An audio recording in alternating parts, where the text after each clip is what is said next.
Claudia and her mother and father lived in an old house, in a normal neighborhood, on a nondescript street, Meadowburn Lane to be exact, in a small Midwestern town so ordinary that most people driving through immediately forget the name of it before they have passed the town limit sign on the way out. At least, that's the way it had been on Meadowburn Lane before the accident. Since then, life on the lane has occasionally become a little less mundane. Claudia and her mother both remember the night of the accident well. They remember it, but they don't talk about it. The accident is only one of several things Claudia and her mother don't talk about. Claudia and her mother live in the upstairs rooms of the old house now. An elderly couple live in the downstairs rooms of the old house, on the ground floor. Claudia and her mother refer to the elderly couple as Grandma and Grandpa, even though they are no relation. Grandma and Grandpa are meant to be affectionate and otherwise innocent names for the elderly couple. Claudia borrows books from the elderly couple, or steals them, depending on your perspective. Claudia always returns them, so she considers it borrowing. Claudia's mother has no idea her daughter sneaks into the elderly couple's rooms in the wee hours of the night to take or return books, so she has no opinion on whether this is stealing or not. Claudia spends most of her time reading the books she borrows, steals from the elderly couple. When she isn't reading, Claudia stares out the attic window at the vacant house across the street. The vacant house across the street is soon to be the occupied house across the street. This has happened before, but the house across the street has never stayed occupied for long, always reverting to being the vacant house across the street. Claudia and her mother talk about the house across the street when it is occupied. They never talk about the house across the street when it is vacant. Claudia is excited because the house across the street being occupied means a new family will be coming to Meadowburn Lane, with the possibility of a new child on the lane, the possibility of a new friend. If the new family has a child near Claudia's age, and she becomes friends with Claudia, Claudia hopes that maybe this friend and her family won't flee in terror in the middle of the night, never to be seen on the lane ever again. All morning, moving company men have been carrying nondescript boxes out of the moving van and into the house across the street. The new family has not arrived on Meadowburn Lane yet, only their belongings. Claudia watches from her attic window, anxiously looking for signs of a child in the items removed from the moving van. So far, Claudia has only seen nondescript boxes. The sun moves over the top of the house where Claudia lives, shining in her attic window now.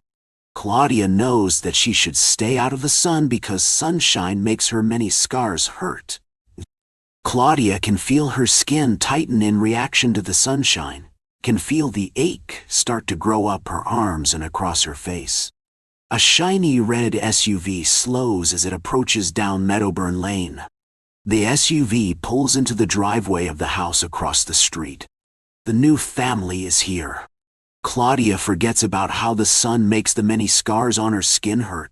She can't see through the dark-tinted windows of the SUV as it stops. A man gets out of the driver's side of the SUV. A woman gets out of the passenger side. The man opens the back door on his side. Claudia's excitement peaks. A dog lumbers out of the open door. Claudia sags in disappointment. Claudia does not want a dog as a new friend. The man and the woman across the street smile and talk, and look at their new house. Claudia can see their lips moving and smiling. She cannot hear what they are saying. Claudia is losing interest in what now looks like it will become nothing more than the new couple across the street with the lumbering dog, not even new after a few months. The still new for now couple across the street stands in front of their SUV, their backs to Claudia. The shiny red SUV is less shiny than it was just a moment ago. The new couple turning rather drab and ordinary as Claudia steps back out of the harmful sunshine into the cool shadows of her attic room. Before Claudia can return to her reading of stolen borrowed books, the woman half of the new couple across the street turns around. Claudia can see the woman's lips move, but cannot hear what she says, as she says something in the direction of the SUV. The rear door on the woman's side of the SUV pops open slightly. A small hand pushes the rear door open slowly. Claudia steps back into the sunshine at her attic window, her palms pressed flat against the window. It has been ages since the skin on the palms of Claudia's hands have been exposed directly to sunlight. The tender flesh on Claudia's palms burns like she has placed her hands on a hot grill. Claudia does not notice. Feet have appeared in the now open rear door of the SUV. The feet are small, and the feet are wearing gleaming white tennis shoes. Hips wearing jean shorts appear, followed by a body in a t-shirt, a shoulder, and finally a head with a face. A girl! A little girl, but not so little, a girl of maybe 10 to 12, nicely matching Claudia's apparent age. The girl turns her face as the man and the woman did, to look at their house, which will now become the house across the street where the new family with the little girl lives on Meadowburn Lane. But no, the girl is not looking around like the man and the woman looked around. The girl has found the sunshine with her face, and she has stopped. Is the girl basking in the sun's glow and warmth? The woman comes back for the girl and takes her by the elbow. The lumbering dog comes up to the girl, and she reaches down for the handle, strapped to the dog's back. The man, woman, girl, and dog walk up the driveway and up the sidewalk and disappear into the house across the street. The dog, no longer lumbering, guided the girl up the walk as the family walked into the house. Claudia guesses that the little girl is blind. Claudia and her mother don't talk about the house across the street when it is vacant because it brings up only unpleasant memories. Claudia and her mother do talk about the house across the street when it is occupied in the hopes of not creating more unpleasant memories. Claudia and her mother have a talk about the new family in the house across the street late that afternoon. Claudia forgets everything she talks about with her mother late that afternoon as soon as they are finished talking. Claudia sneaks unseen into the little blind girl's bedroom across the street, to hide in a closet, to wait for the little blind girl to come to her room to go to bed. Claudia is very good at sneaking unseen. Claudia worries while she waits. The part that comes next is the part that Claudia fears. The part that is coming soon is where Claudia's other potential new friends got scared and ran away with their families, never to be seen again on the lane. Claudia starts to think about Billy but tries not to remember. Billy was a silly boy. Yes, silly Billy. Ha ha. But he was too silly and too easily scared. Claudia starts to remember Valerie, the little girl before this new little girl, but tries not to think about her. Valerie was a serious little girl. Serious Valerie. That's not funny at all, but she got so scared and ran away with her whole family anyway, just like silly Billy. Claudia knows she is hard to look at, maybe even scary to look at. Valerie and Billy did not give Claudia a chance. When they got scared, Claudia tried to be very angry with Billy and Valerie so that she would get her way and they would stay. Claudia learned about being angry to get your way from watching her father, who frequently got angry and always got his way. At least, until the night of the accident. Claudia wonders if maybe the little blind girl won't be scared because she cannot see Claudia. The little blind girl comes into her room without her blind girl guide dog. The little blind girl's mother yells goodnight to Charlotte as Charlotte closes the bedroom door. Charlotte takes off her jean shorts and t-shirt. Then she gets dressed for bed, then gets into bed, but she doesn't lie down. Charlotte asks quietly if there is someone there in the room with her. Claudia says as unscary as she can to not be afraid. Please, please do not be afraid. Claudia says that she is a friend. Claudia says again to not be afraid. My name is Claudia. And please, please, please, don't be afraid. I live across the street. I don't have any friends, and I am so lonely sometimes. Everyone is always afraid of me when they see me. But you can see, so please, please, don't be afraid of me. I want to be your friend. Charlotte asks, why are people afraid of you? Are you a monster? Claudia thinks about Charlotte's question for a moment, then answers, maybe I am. Claudia's father is late getting home, and the accident is just hours away. Her father travels extensively for his business and is frequently away from home for days at a time. When he is at home, one of Claudia's favorite pastimes is to sit with her father in his big high-backed velvet chair in the library and take turns reading to one another. They started this particular habit back before Claudia could even read, when it was just her father reading and her listening. Her participation started with her making up stories, just pretending to read, and slowly progressed as she learned to read. Her mother doesn't join in with them, not that Claudia minds. It is her special time just with her father, and her mother is always too busy to participate anyway, cooking, cleaning, and keeping the house in order. She is concerned, though, that her father seems to be enjoying their reading times less and less recently. Rather than complimenting Claudia on how well she reads and how big she is getting, he is more likely lately to fidget and complain that she is getting too big to comfortably sit in the chair with him, and that the stories she chooses are too mature for her, or simply too filled with romance and silly feminine ideas to be proper for a young girl. She hopes to shift that tendency tonight. Tonight, she has pulled down one of her father's treasured books, a first edition by Dickens, and has it set reverently next to his chair, along with his pipe, filled with his special tobacco.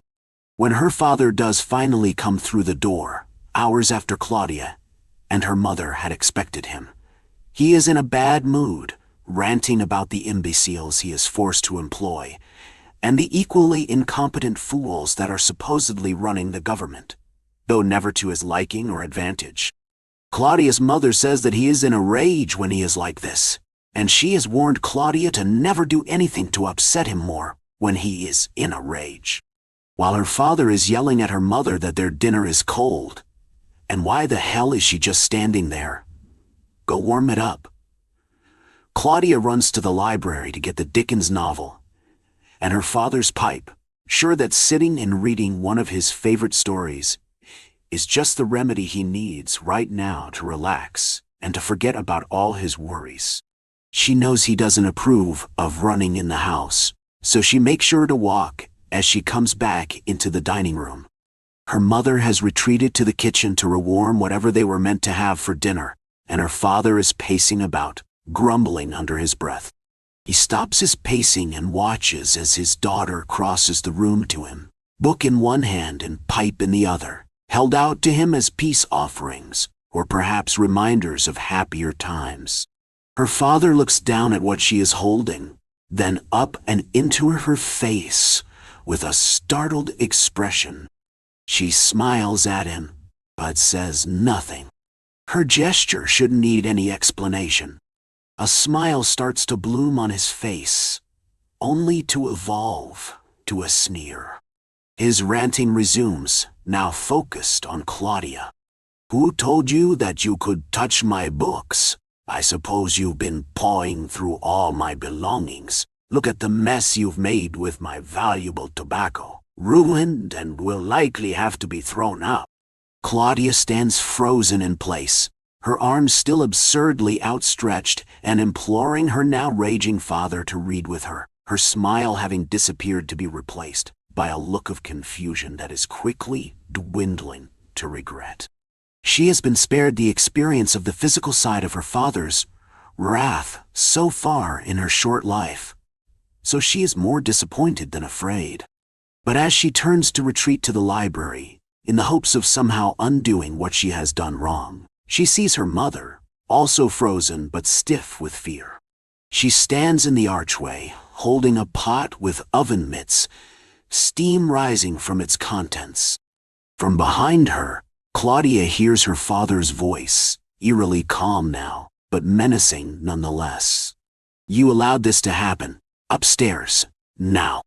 Without a word, her mother sets the dish on the table and mounts the stairs toward the bedrooms, her father following closely in her wake. Left alone, Claudia's disappointment rises back through confusion, but turns towards anger now. She has waited days and days for her father to return, has planned their special time together, all to be thrown aside with barely any notice. She doesn't know exactly what her father and mother do when he is mad, and they go upstairs, but she knows that her mother doesn't like it. Still, it is time they spend together that her father could be spending with her. Claudia looks at the book and the pipe she holds, and though she doesn't completely understand why, she wants to break them. She goes back into the library, goes and sits in her father's big chair, even though she isn't allowed to without him. She doesn't care. A box of matches sits underneath the smoking stand. Claudia has never struck a match before, but she has seen her father do it on many occasions. She opens the Dickens novel, dumps a good pile of tobacco on the pages, and tries to light it on fire. It takes her several tries to get a match lit, and several lit matches before the book catches. As it starts to spread deeper into the pages and the tobacco finally lights, the smoke starts to get thicker. Claudia tries to lean back into the chair and escape the smoke, but it makes her cough, and her coughs send the burning bits of tobacco aloft. Some of them drift back down and land unseen on her dress and on the chair. Still coughing, her eyes blurry with fumes, Claudia kicks out at the stand, pushing the worst of the flames away from her by a few inches, but closer toward the bookshelves. Her eyes are still burning a moment later, when she first feels the heat from her burning dress. Her father rushes into the room after hearing his daughter's screams, the smoking stand now a flaming torch, propped against one of the bookcases. He grabs the heavy woolen rug from the floor and uses it to smother the flames, keeping the fire from spreading further and saving the house and most of his book collection. If he had done the same for his daughter when he first rushed in, he might have saved her life. Claudia has known for many years that the person she calls her mother now is not really her mother anymore, but rather her ghost. Her mother killed herself a month after Claudia died. Strangely, Claudia does not know that she herself is a ghost, but believes that she is a heavily scarred little girl who just happens to never age, never needs to eat or really sleep, and who never, ever leaves Meadowburn Lane. Claudia remembers some of her real life, little to none of what has happened to her in the house on Meadowburn Lane over the last 60 years, except for the incidents with Billy and Valerie. Incidents and accidents are easily remembered, seared into memory with pain, disappointment, and loneliness. Claudia remembers the day of the accident in perfect detail. Claudia and Charlotte become good friends, secret friends. They create new memories over the next couple years together. These are good memories, imprinted with friendship and contentment. These are new kinds of memories for Claudia. But Charlotte is growing older, and unfortunately Claudia is not. Charlotte is finding new interests that don't include her secret friend. Charlotte is starting to remember the loneliness, and that makes her mad. And Charlotte never forgot how to strike a match. Warning: this story contains sexual references, physical violence, emotional abuse scenes, and feminist references. Emily's long blonde hair flew out to either side of her face as she stood on Vista Point, a cliff overlooking the Mediterranean, and looked down at the swirling, foamy blue water. She took a deep breath and let it out slowly through her nose. It wasn't cold outside, but it certainly was windy. And for reasons she couldn't explain, an electric tingle drove up her spine, raising the tiny hairs on her neck and making her shiver involuntarily. She was waiting for her last guest, Sheila, to arrive before beginning the charity event geared toward empowering her fellow businesswomen to take back their respect in the workplace. Emily heard the tires of a car crunch over the gravel behind her, and she turned around and gave Sheila a big friendly wave. Sheila stepped out of her white SUV dressed in an equally impressive suit and tie. "It's so great to see you again," Emily smiled. "I'm very sorry I'm late," Sheila began. A man in a little green car was blocking the road leading up here. "This mountain was named after your great-great-grandfather, Mr. John Carter, right? What about this man?" Emily walked Sheila to the front door of her home, etched into the mountainside. "Oh, he was just some curious gentleman who saw everyone coming up this way and wondered if there was any trouble. This is beautiful," Sheila said, looking at the house, smiling. "And so are you. That's a beautiful blue dress and it sparkles. Oh my gosh, is that Versailles?" Emily nodded and followed her final guest into the kitchen, where all her other guests were waiting. They were all businesswomen like herself and all dressed to the nines in company business wear. Sheila took a seat. The last remaining seat at the other end was for Emily. "But first, I'm going to see how my husband is doing with dinner," she told them, holding up her finger to signal that it would only take her a minute to check. Fred was sweating and wiping his forehead. He wore his white apron and had 2 giant pans on the stove and something baking in the oven. "It's almost done. I would say 5 more minutes." She peered into one of the pans and saw delicious-looking mashed potatoes mixed with chives. In the other pan, she saw her absolute favorite, yams, whole yams, still in their skin, just the way she liked them. "It's perfect. It's just perfect. And it smells delicious. How did you get the yams so soft?" She poked one of them with a spoon, and it crushed easily. "I boiled it, and next, I will bake it. I know you love foods that are soft inside and rugged out." "Well," she said, leaning in to kiss him, "it's what's inside that counts." Her phone dinged as she was leaving the kitchen. She checked it and saw it was David. "I saw many people coming up your mountain to visit you. What kind of charity event are you having? And I hope you'll still have time for our midnight bang fest," he wrote. She checked behind her to see if her husband had seen the message, but he was pulling out the oven rack to check the chicken. Trembling, she fumbled her phone and dropped it on the floor. It slid over to Sheila, who bent down and picked it up. Emily's heart caught in her throat, and she felt a strange fluttering sensation in her chest. "Thank you," she said, plucking the phone from Sheila's hands before she could look at it.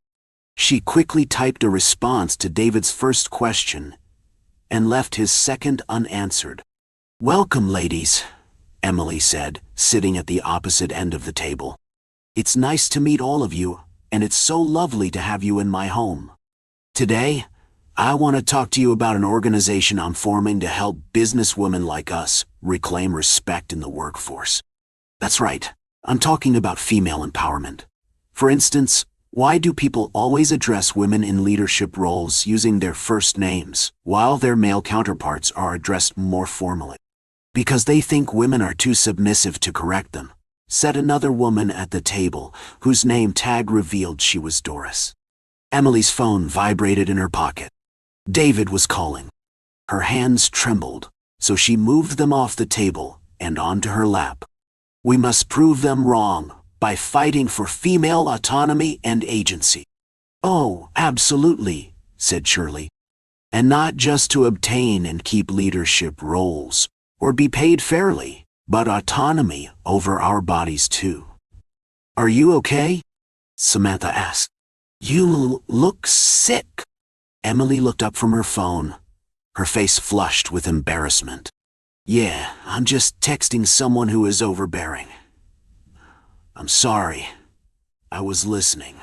"My husband," said Lacey, the youngest of the businesswomen, at only 19, "expects me to assume the position in the bedroom. I got so fed up with it one night, I told him to assume the position." "I wish I would have seen his face for that one," said Sheila brightly. "Did you get anything physically from that experience?" Emily asked. "Surprisingly, yes." Fred popped out of the kitchen with a plate in each hand.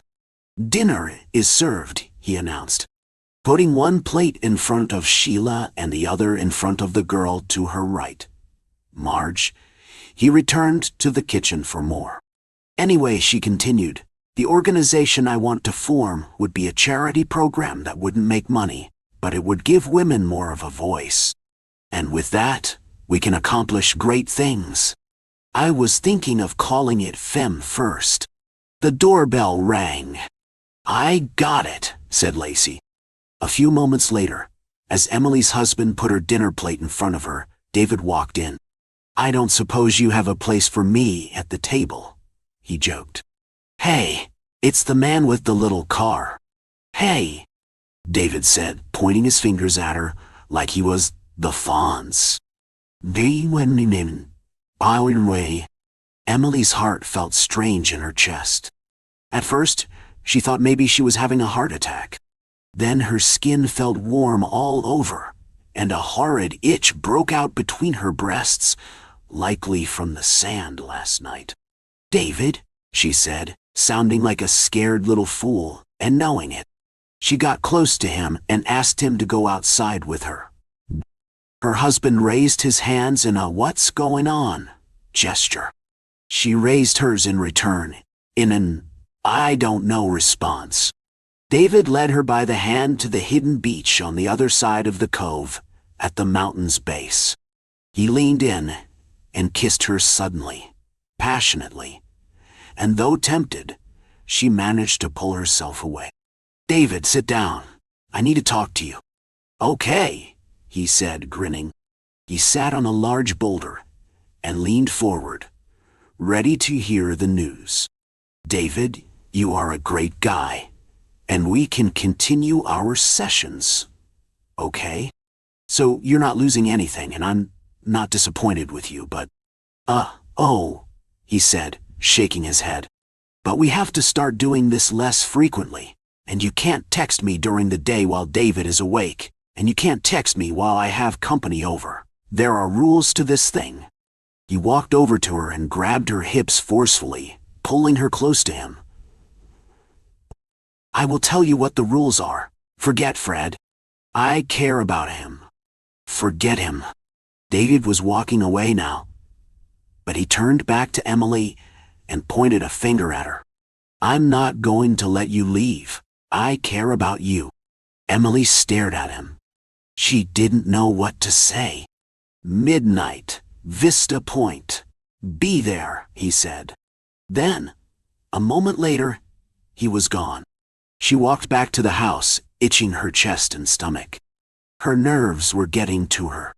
She sat back down at the dining room table, ate her food, and resumed her talk afterward. The women were receptive to the idea and signed up to be part of the non-profit organization she was forming. Despite the day's events, things ended happily, and she was grateful. She smiled and skipped after the last car pulled out of the driveway, and her home was just hers and her husband's once more. As she was getting ready for bed, she lay down by her husband and felt his arm around her, cuddling and keeping her warm. They were both in their night clothes. "Do you want to make love?" he asked.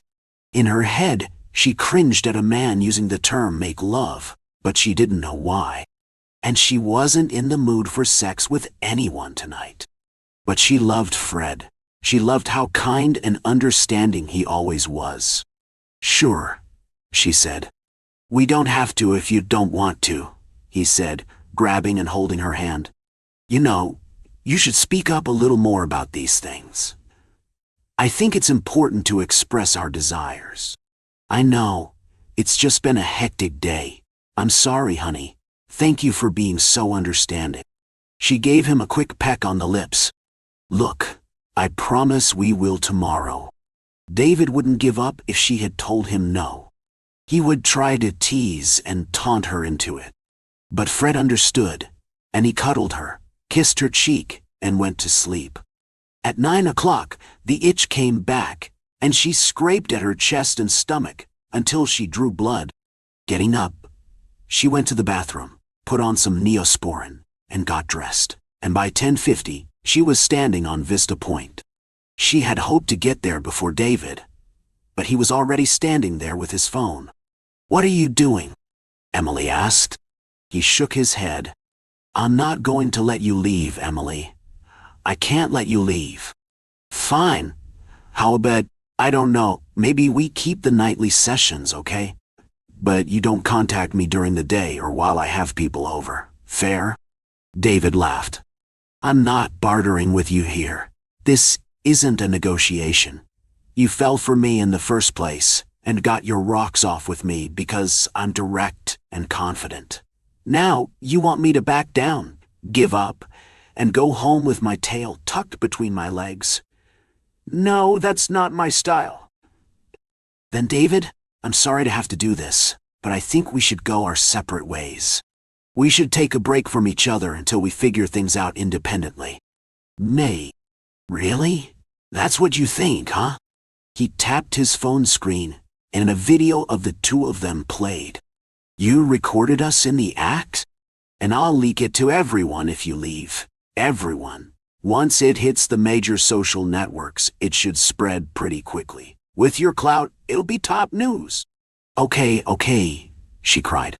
"You can contact me during the day and at events." "No," he yelled. "No, that's not how this is going to work. I want the whole package, Emily. You dump Fred and marry me. You just have to get over the fact that I work a blue-collar job and don't make much money. Now, is that how you think of me?"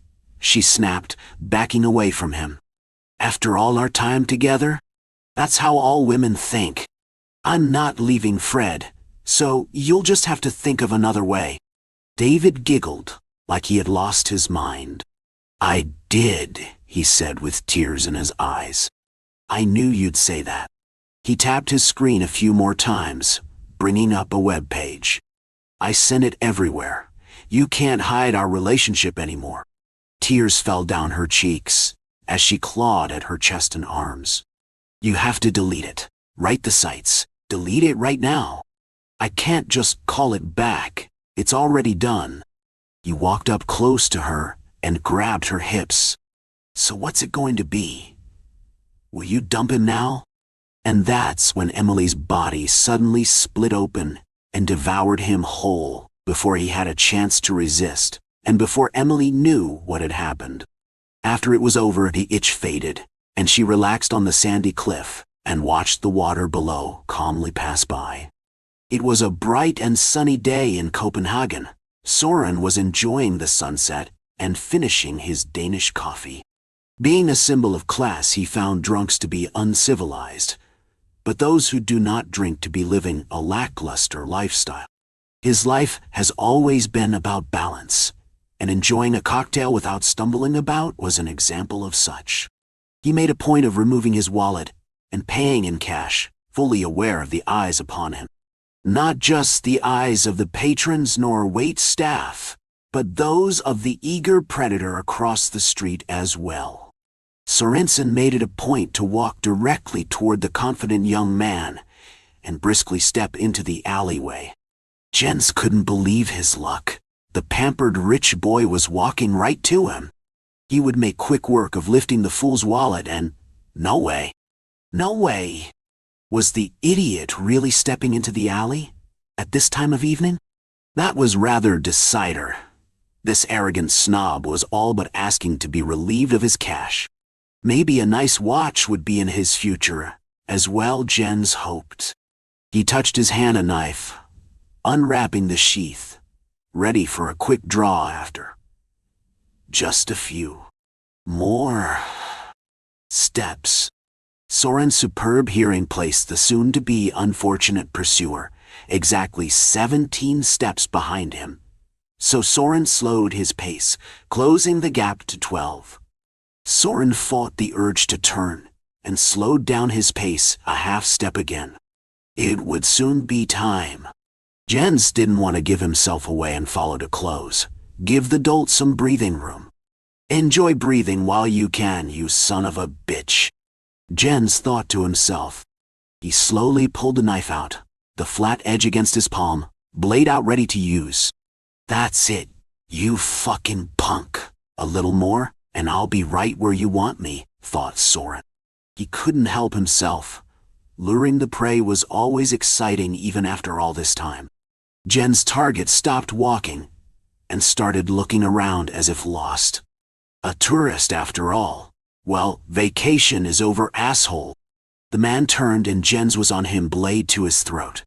The hunter was held in a reverse grip right under the neck as soon as Soren turned around. Good boy. He simply couldn't wait anymore. Along with hearing, Soren had a strong sense of smell and knew where to stop and act like a lost tourist. The aggressive would-be mugger fell right into his trap. Speaking Dutch, Jens ordered Soren to turn over his wallet. Soren pretended not to understand and acted like he was startled and about to cry. Seeing real panic in so many eyes made it easy to feign his own.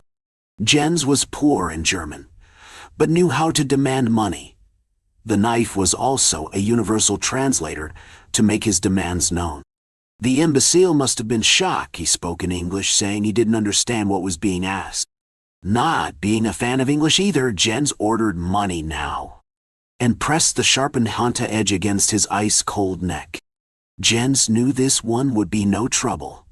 Guy was about to piss himself. He was so scared. What the fuck? The man found some balls after all and lunged away from his knife. This was going to be a fun night after all.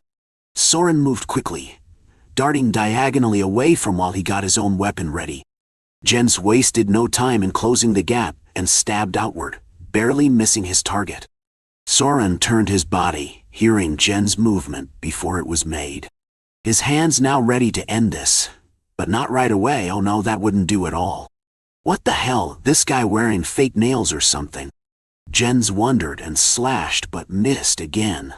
He faked right. Soren went left, and Jens followed, sinking the blade halfway into Soren's chest. Ah! Soren heard the noise plenty of times and imitated it perfectly. He covered the wound and looked into the grinning face of his assailant with a stunned exasperation, and let out the faint cry of why that so many of his own victims had. There were so many. And soon to be one more. The drool of anticipation spilling out of his mouth where his fangs hungrily awaited. Jens sunk the hunter to the hilt and gave a fierce twist as he withdrew, instinctively wiping the blade off on his victim. It must have been too dark to see the blood flow out of him, as there wasn't any. No matter. The wallet was right there for the picking. Jens took it and ran. Where you off to, canker? Jens stopped, dead in his tracks. A fucking witness. There was no one around? He was sure of it. I said, where you going, you fucking degenerate? The insult came in Dutch, German, English, and several other languages Jens didn't know. It wasn't just the yelling, it was coming from everywhere. Jens sprinted down the alley and ran into an immovable object. Fear as he had never known overcame him then. The stabbed him as glaring down upon him with his impossibly long fingers. Jens waited for the useless sack of human garbage to make a run for it, before standing without a sound. He waited a few seconds before taunting the would-be murderer. He was instantly at his back, his left side, his right side, moving faster than Jens could track with his mere human eyesight. Soren jumped up above Jens and stood on an overhang as he watched him fumble around. Soren could not wait anymore and dropped on the unsuspecting Jens, knocking him to the ground. Soren hoisted him up without effort. It was Jens who pissed, and worse, himself at that moment. Soren's hands were like steel on Jens' shoulders. He showed his meal the tools he would soon be devoured by, and slid an elongated finger easily over Jen's neck, precisely where the vocal cords are severing them. He placed an immensely strong palm of his left hand on the wound, pressing against the wound. The right hand clenched Jen's open jaw and crushed his mandible as if it was a pop can. The left hand was removed as Soren drank greedily. The blood tasted of cheap heroin and gonorrhea, but the toxins were filtered quickly, allowing pure blood to be absorbed. It is a long life when you were born in 1698 in the Union of Denmark, Norway. The race of vampires, he was now a part of, were a community of few Dewey. Birth rates are low among his kind. So much can go wrong when development happens rapidly. Instead of 9 months, it is a matter of weeks. Young ones are a rarity, so loss is expected. Contrary to popular opinion, vampires must be born. A mere bite to a surviving human only leads to death, not the undead. Also, sunlight is not a killer, just a nuisance, so we avoid it when and where we can. The wooden stake in the heart, followed by decapitation. Well, I'm afraid to say that part of folklore was accurate. I must make clear we are not bloodthirsty creatures who mindlessly kill. We developed culture and appreciate the finer things in life we have grown accustomed to. Just because we hunt and kill you for food does not mean we are evil. We crave and we take. We have no use for hierarchy or power. We all want our own to succeed. We have a singular need to be filled, and we have so many of you to help. Soren, like all vampires, have a specific anatomy to aid in their need to feed. Nutritional content is stored in the veins and keeps them who they are, like a battery storing energy. Soren has a functioning heart, liver, and brain, along with a reproductive organ. No need for lungs. He never took a breath a day in his long life. No need for kidneys. Toxins are excreted almost immediately after consumption. They are naturally filtered and moved to his penis and disposed of completely. No need for a stomach or intestines. His crackless ass is smooth and flat. Vampires have an extended lower back, if you will. No need or an anus when you never developed a rectum. Skeletal structure is identical to humans. Only there has never been a vampire with a broken bone. Oh well. His muscular structure is similar in appearance only, but the muscle density is unmatched among any living organism. Like all vampires, Soren will never get sick, cannot drown, and due to his body temperature being absent of heat, cannot be burned. He has the ability to run up Mount Everest without getting tired, and walking the bottom the Mariana Trench without being crushed.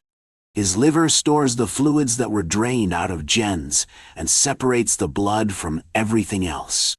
The blood is redistributed throughout the body, while the liver moves the rest of the fluids and toxins to the penis, where Soren excretes the toxins sucked out of Jen's and distributes the waste back onto the skin-wrapped shell of his leftovers. He picks up the flesh sack and levitates out of sight. The organs Jen's once had become dried and brittle like his bones. Soren crumples Jen's like yesterday's news, reducing him to ash to be carried away with the wind. A meal like this will last for 3 to 4 days before more of the blood becomes unpure and needs to be replaced. Hence why we encourage you all to procreate and are fortunate you are able to do so with ease. So that is who we are and what we are about. You have met Soren. The rest of his family wants to meet you. So what do we do you for hundreds of years, you may ask? We enjoy life to the fullest. We travel anywhere and everywhere. We observe your developments and take those we consider to be desirable. We watch, we wait, we pray, we thrive. The public is our restaurant. You are all on the menu. Please join us for a bite. Interrupted. Her eyes popped open. Someone had their lips on her mouth, kissing her. Okay? Kissing. She let her eyes drift shut to enjoy the sensation. It must be her mate. What? Wait. No! It can't be. She had the overwhelming need to cough. She couldn't help it. She coughed, turned her head to the side and coughed, and that had to be a turnoff. She spewed out even more. Poor fellow, trying his best to make passionate love to her, coming in again to close his mouth around hers, just got spit on. Instead, he turned her towards him and patted her back. There you go, Your Highness. Good job. Keep spitting it out. You're coming around now. You'll be fine. Good. She kept coughing and sputtering. Why? Who are you? What are you trying to do to me? Why are you kissing me? Get away from me. You can't be. She raised her arm to take a swing at his smoochy face, but he was faster and already had a firm grip on her wrist and had it under control. You are okay now. Take some deep breaths. I am trying to save your life, giving you my own breath. You swallowed an ocean and wasn't breathing. Keep spitting it out. Good. Who are you? And why are you out of uni? Why are you out of any? I thought you needed it more than myself at the moment. Seems you lost most all. She looked down at herself, seeing only a flimsy sheet covering her nearly naked body. That means he must have seen her. All of her. Maybe we can discuss this after I try to save his life? He pointed at a lifeless-looking body nearby. She tried to watch as he bent over the body and started making kissy sounds. Over and over again. She thought he must be trying to force air into the man's lungs, exactly as he must have been administrating to her lips. She brought trembling fingers to her lips, remembering the connection. Not unpleasant at all. Life-saving. That was different. She tried to move closer, but pain shot through her, and a whelp of agony escaped her involuntarily. She felt like something was tying her down. His eyes shot towards her. Don't try to move yet until I can see how bad your injury is. One thing at a time, please, Your Highness. He proceeded with his fruitless task. Think. What happened? Where were they? How did they get here? Was that her lover he was working on? Her mate? She didn't see how it could be so. He didn't survive the coupling, did he? No. Not one ever had before. She strained to see whatever she could around where she lay on her back. Everything looked out of context. Something had gone terribly wrong for them to wind up here. Wherever this could be. As leader, she was the one who should be leading, but how when she couldn't move? And why couldn't she move? What had happened? How many other survivors were there? Only 3? 2 if the hapless gent didn't start responding soon. Shouldn't he be responding by now? How safe were they laying here? Were predators lurking nearby? Her breathing quickened. She must conserve her energy. Wait. Just wait for his help. She took some deep breaths, trying to get the pain to subside. And remember. She must remember. Why couldn't she remember?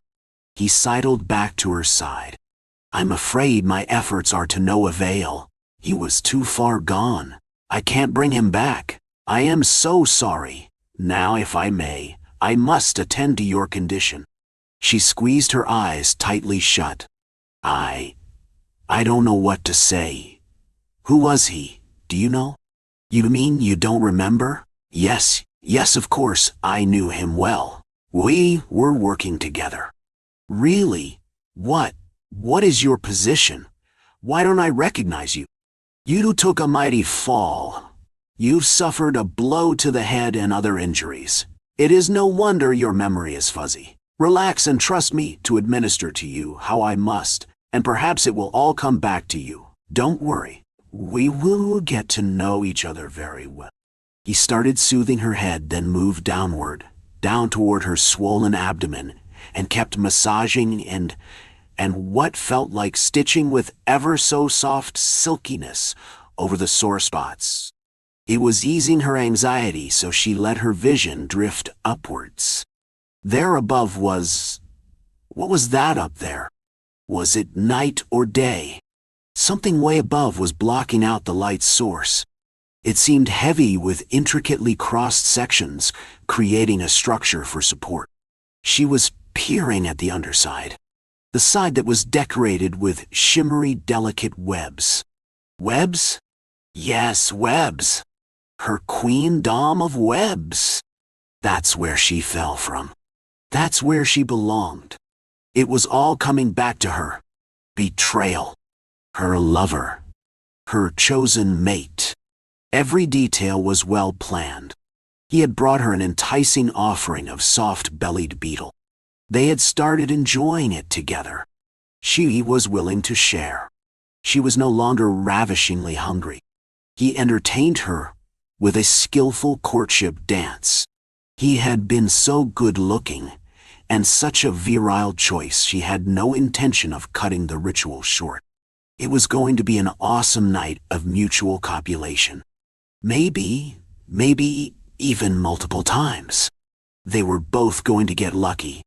She was looking forward to it being so sublime, so fulfilling. She was bulging with a ripe egg sac, perfectly spun, and all that was needed was his speedy sperm, and the deed would be complete. The pheromones were reading ready, and she was welcoming his pedipalps to unfurl within her. Suddenly, a piercing stab to her hourglass figure jolted her, and made her lose her grip, causing them both to spiral down into a great abyss, ending in murky blackness, gasping for breath beneath a watery grave. If not for this lifesaver, this pale, skinny wannabe. No, you are no lifesaver. My survival senses failed. They should have warned stranger danger. You are the one that pierced my center. You're the one that caused our fall. Ah, I see even with half your brain eaten you are beginning to remember. Yes, I am but a puny pale male. But we males all have an instinctive drive to pass on our unique DNA to a new generation. I find myself extremely drawn to an older, more voluptuous female specimen such as yourself. The chance for one like me to attract one of your royal class and desirability is near impossible. Much more probability I would be eaten for trying. I could have resorted to the suicide sacrificial effort of simply throwing myself directly into your waiting maw while delivering my seed to your quivering underbelly, epigenome. At least my legacy would live on. No, instead I chose to work with Mr. Big Strong Brown Body and let him take the risk of your rejection and act as a distraction for him. He was actually faring pretty well for a first-timer. He was ready to take the plunge before I rudely interrupted and beat him to the punch, so to speak. So yes, my pretty, it is my heritage your precious sack will carry. I will guard it with my life now after I hoist it back to the rafters above. I assure you, the coitus has been captivating. The bonds that bind your legs have obviously left you spellbound. Strictly a self-preservation tactic. I have plugged your riveting receptors so no other male can have the pleasure. But it wouldn't matter anyway. Your lover's guts gave me the fortitude to get you prepped. Now I'll have to devour you, my sweet, to have the nourishment necessary to complete the hefty job before me. I admit mating with you has provided ecstasy beyond compare. I will cherish the memory. Once I'm finished wrapping our fertile sac in silk for transport, I'll dive into your attractive red hourglass figure to feast on that tasty, shiny black buffet of bulbous abdomen you brandish about so temptingly. Sure I stalked you. I wanted you. You would have devoured me. I planned, I betrayed a friend, and I have been victorious. Wow. Hey, I'm no see. Suddenly interrupted. A tiny finger pointed their way. Ew. Daddy, what is it?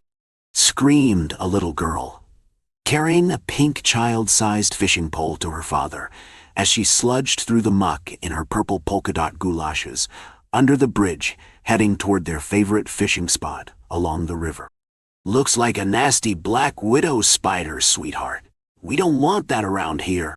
Daddy smashed the heel of his boot down on the unfortunate melodramatic scene unfolding on the bank and twisted it all into the mud. Munia? She asked.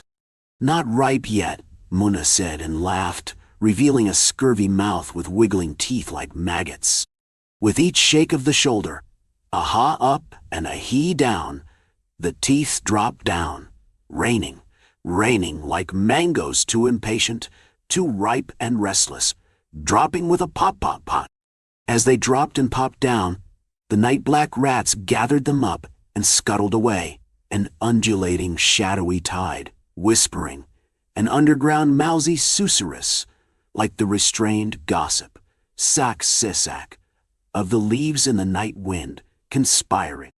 Amma had said it was rubbish, that the aim tree was spiritless, spirits having no cravings for the mango. It was all make-believe, just whispers, conspiring. But this changed when she saw Muna's body, the penis chopped off, dangling from the tree. And now, he was sitting beside it, kicking it absent-mindedly once in a while, so that it went swinging, a swan swing scene. Munia began to sing now, bellowing in the night quiet. Ama, mer baba ko bejori, ki sawanaya. Mother, please send my father across. Now the rains have come. And with her voice, the rains came down. Quiet at first, trickling down her forehead, down her back, like sweat, mixing with the sweat into a vaporous headache. But soon, as Munia's bellowing grew more hysterical, stretched and cracked, the rain gained violence, sheets after sheets crashing down on the earth. Damn, dadum. There was no song in this rain, nothing sacred, no rhythm, no melody.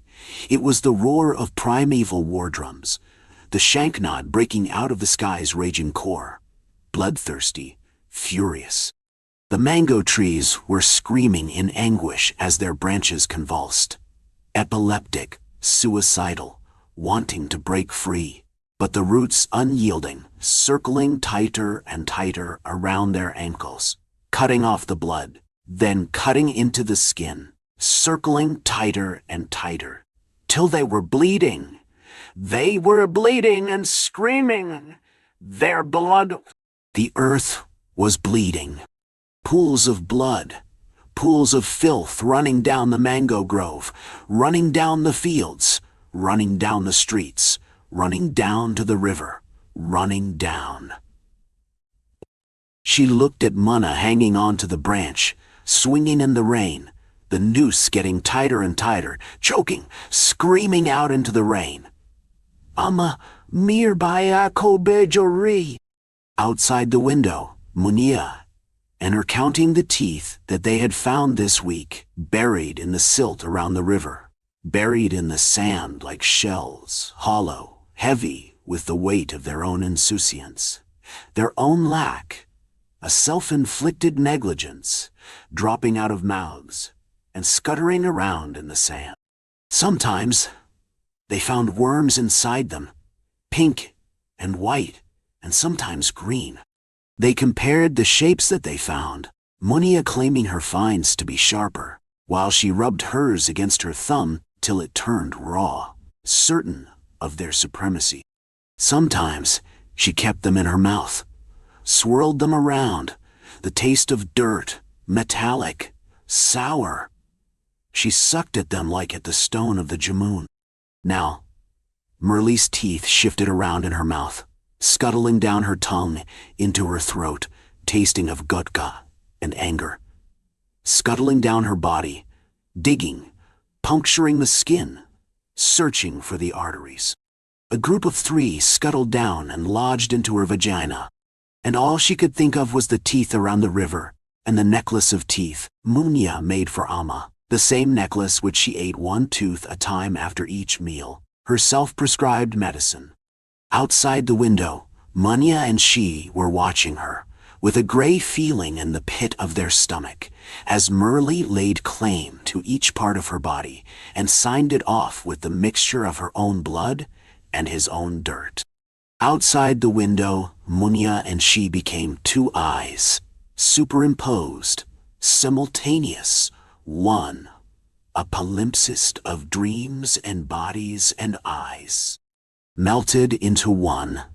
He and her, she and him, her and her, peering in at her mother and her mother, dreaming, drifting out of the window through the holes their eyes burned through the darkness, peering in at herself. The dream of I, Amma, Munya, breathing in the dark. Our bellies swell out in a rhythm. Up, down, door. Munya is not Munna now. She won't be Munna again till morning. When morning comes, she will have to leave herself beside me, wrapped up neatly on the pillow, leave this dream that Amma has spun for us and cross the shore. But it is still night now. Amma is telling us the story of a king who lost all his kingdom, all of whose children died at his own hand by some cruel accident of fate, all of whose wives died of grief, all of whose citizens died of the plague, and all of whose army died at war. Now, what could such a man do in this world? He wandered around the ghost of his kingdom, dreaming. Munya and I do not believe this story. We contend that such a man should die, would die. And can't death be a dream? Amma asks. I wake up. Merle is shaking. He is done. He turns around and goes off to sleep. I look out of the window. The sun has started to come up. I repeat to myself, it is all a dream, a dream, a dream.